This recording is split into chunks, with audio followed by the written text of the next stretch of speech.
Yeah, James had a problem obviously on Sunday, and but he's come over. We'll have a look at it again. We'll just do it day by day, really, and see how he is. And Stephen Ward sat out today as well. I think he's just had a little bit of problems since the time that he hurt himself in Germany, but he's played for Burnley, and it's more precautionary than anything else. How's Glenn looking? And Glenn has done a little bit here today.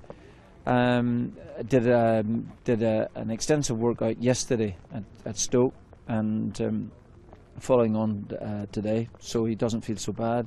Again, that's really day by day. He hasn't done very much since the Germany game. James's chances, how would you rate them percentage-wise? I really wouldn't know at this minute. You know, it is a day by day thing. Obviously there's so many issues and angles to this game. I guess you're trying to just focus on what's going to happen on the pitch. Is it hard to shut everything out, the aspect of you going back to your old ground and all that? No, I think that's exactly right. You're talking about the game being the most important thing, the only thing in fact, and everything else is peripheral. Do you have an opinion on the issue of the two lads, Aidan and James, possibly getting a hard time over there, and some of the things have been said from the Scottish camp?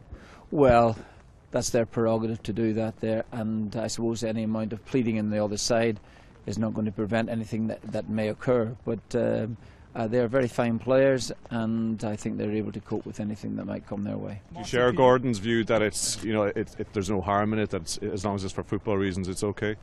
Well, I'm not always sure that I would share Gordon's view, but there we go. You know. Martin, could you give me your insight into how Scotland have improved under Gordon's tracking, please?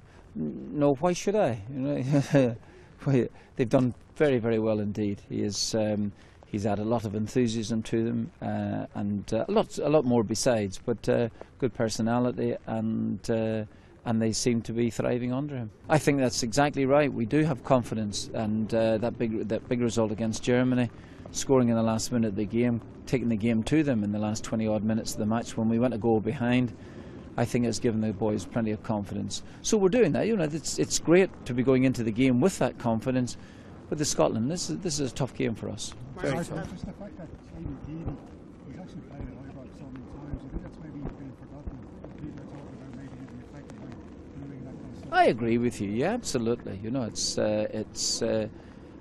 Aidan's capable of taking anything in his stride now at the moment. And I think you were talking about his maturity there the last time that we were together, and he has shown that now. And he's playing very, very well. He's an excellent player, and on his day, he's a match winner for us. Martin, John Delaney has accused the SFA of unprofessionalism in terms of distribution of tickets, and fears that there may be a bit of tension in the air with supporters mixing. Obviously that's not something you want to affect your team. Is it something you're a little bit worried about though? No, John has filled me in on what has happened in terms of the tickets, and Scotland have retorted by saying that they're within their rights to have given us the number of tickets that they have done. I'm not sure about the ins and outs of the situation, but I think John was saying that there was tickets available to buy at a time when Scotland were saying that they weren't. You obviously know both countries and both football cultures very well. Would you be hoping that it's the best side of both cultures that we'll see on Friday night? Oh, naturally you'd be hoping that, and yeah, exactly that.